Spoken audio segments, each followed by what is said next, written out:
حضرت فضیل بن عیاض رحمۃ اللہ علیہ ڈاکو تھے، اور نرے ڈاکو نہیں تھے، ڈاکوؤں کے سردار تھے۔ تو ارشاد فرماتے ہیں کہ میرا طریقہ یہ تھا کہ میں ایک پورے قافلے کی صورت میں حملہ کرتا تھا تو لوگ ڈرا کرتے تھے اگر کہ فضیل بن عیاض کے ڈاکوؤں نے حملہ کیا تو پھر نہیں بچتے۔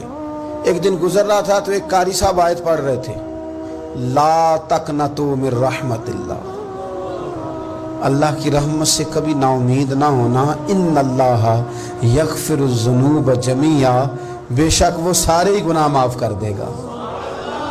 آپ فرماتے ہیں میرے دل میں بات اثر کر گئی، ماننا ہے نا، جس نے نہیں ماننا اس نے 6666 آیتوں کا ترجمہ پڑھ کے بھی توجہ نہیں کرنی۔ آپ ارادہ کریں نا، آپ اپنی دل کی زمین کو زرخیز بنائیں۔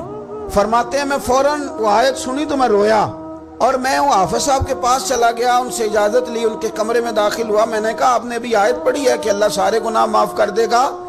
تو جس بندے نے کئی سال ڈاکے ڈالے ہوں، بیٹیاں روتی رہتی ہوں پر وہ مال لے کے آ گیا ہو، مائیں واسطے دیتی رہتی ہوں پر وہ لوٹ کے نکل آیا ہو، اب جی اگر وہ بندہ بھی سچے دل سے توبہ کرے تو اللہ معاف کر دیتا ہے۔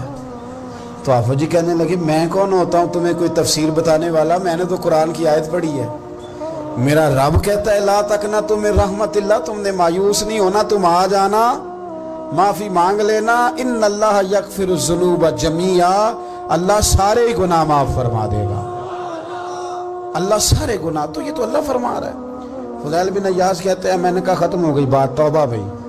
واپس آیا تو وہ میرے ساتھ جو تھے نا ان سے میں نے کہا سردار نیا تلاش کر لو بھائی۔